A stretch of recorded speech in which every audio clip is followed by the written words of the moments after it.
வணக்கம் நண்பர்களே, மற்றுமொரு வீடியோவில் உங்களை சந்திப்பதில் மகிழ்ச்சி அடைகிறேன். இன்றைக்கி நம்ம நிஃப்டியில் நம்முடைய கோல்டன் ஆரோ இண்டிகேட்டர் எப்படி பெர்ஃபார்ம் பண்ணியிருக்குது அப்படிங்கிறத பார்க்குறோம். இன்றைக்கி லைவ் ரெக்கார்ட் பண்ண முடியாமல் போயிடுச்சு, ஒரு சின்ன டெக்னிக்கல் எரர். மண்டே உங்களுக்கு லைவில் காட்டுறேன். இன்றைக்கி பார்த்தீங்கன்னா 31 ஜூலை 26 வெள்ளிக்கிழமை. இண்டிகேட்டரில் பை வந்திருக்குது. டைம் பார்த்தீங்கன்னா 9:57.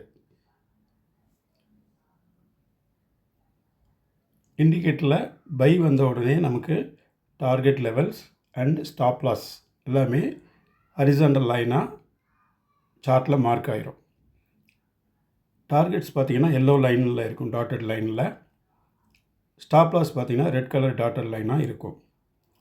இப்போது 23,361 பை கொடுத்துருக்குது. ஸ்டாப் லாஸ் பார்த்திங்கன்னா 63 பாயிண்ட் மெயின்டைன் பண்ணுறோம். நிஃப்டி ஸ்பாட் அதில் பை லெவல்லேருந்து 63 பாயிண்ட் ஸ்டாப் லாஸ். ஸோ 24,297 அப்படிங்கிறத மார்க் பண்ணியிருக்குது. ஃபஸ்ட்டு டார்கெட் பார்த்திங்கன்னா இதில் 54 பாயிண்ட்டு நம்ம டார்கெட் எதிர்பார்க்குறோம். 63 பாயிண்ட்டு ஸ்டாப் லாஸ்க்கு, 54 பாயிண்ட்டு டார்கெட் எதிர்பார்க்குறோம். இங்கே அதை ஸ்ப்ளிட் பண்ணி கொடுத்துருக்குறோம். 27 பாயிண்ட்ஸாக கொடுத்துருக்குறோம். 6 லெவல் மார்க் பண்ணியிருக்குது. நல்ல ட்ரெண்டிங் டே இருந்ததுன்னா 6 லெவலுமே அச்சீவ் ஆகும். But mostly 90% of the days first target, அதாவது 54 பாயிண்ட்ஸ். இதில் 2 லெவல் இருக்கு இல்லையா, டார்கெட் 1 டார்கெட் 2ங்கிறது ஈஸியாக எடுத்துரும். எதுக்காக நம்ம டார்கெட் 1 27 பாயிண்டில் மார்க் பண்ணியிருக்கோம் அப்படின்னா, 27 பாயிண்ட்ஸ் ரீச் ஆனவுடனே நம்ம stop loss cost to cost மாற்றிடணும். பை லெவல் இருக்கு இல்லையா, பை ப்ரைஸ், அதில் மாற்றிக்கணும். நம்ம பார்க்குறது ஸ்பாட் சார்ட் மட்டும்தான் பார்க்குறோம். ஆப்ஷன் சார்ட் பார்க்குறதில்ல. ஆப்ஷன் பை பண்ணிக்கிறீங்க, சார்ட்டை ஸ்பாட் சார்ட் மட்டும் வாட்ச் பண்ணுறீங்க.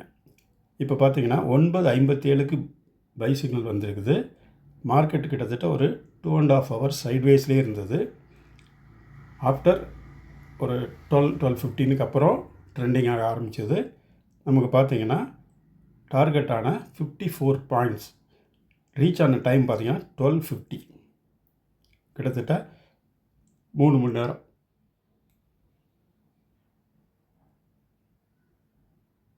3 மணி நேரத்தில் நமக்கு டார்கெட்டை கொடுத்துருக்குது. ஸோ டார்கெட்டுங்கிறது நம்ம 54 பாயிண்ட்ஸ் வச்சுருக்கிறோம். ஸ்டாப் லாஸுங்கிறது 63 பாயிண்ட் வச்சுருக்கிறோம். மறந்துடாதீங்க, இது ஸ்டாண்டர்ட். ஸோ இந்த இண்டிகேட்டரை பொறுத்தளவில் 90% அக்யூரசி இருக்குது. ஜூலை மாதத்தை எடுத்துக்கிட்டிங்கன்னா கிட்டத்தட்ட 13 நாள் டார்கெட் கொடுத்துருக்குது. அதாவது 54 பாயிண்ட்ஸு. 3 நாள் ஸ்டாப் லாஸ் ஹிட் ஆகிருக்குது. 63 பாயிண்ட் ஸ்டாப் லாஸ் 3 நாள் ஹிட் ஆகிருக்குது.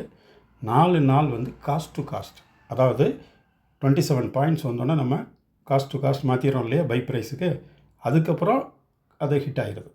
ஸோ நமக்கு நோ லாஸ் 4 டேஸ். அதனால் ஒரு நல்ல அக்யூரேசி உள்ள இண்டிகேட்டர். இதனுடைய பெர்ஃபார்மன்ஸ் ஆகஸ்ட் மந்தில் எப்படி இருக்குங்கிறது ஒவ்வொரு நாள் நான் லைவாக ரெக்கார்ட் பண்ணி வீடியோ போடுறேன். உங்களுடைய ஆதரவை தாருங்கள். சப்ஸ்கிரைப் பண்ணி வீடியோ பாருங்கள். தேங்க்யூ.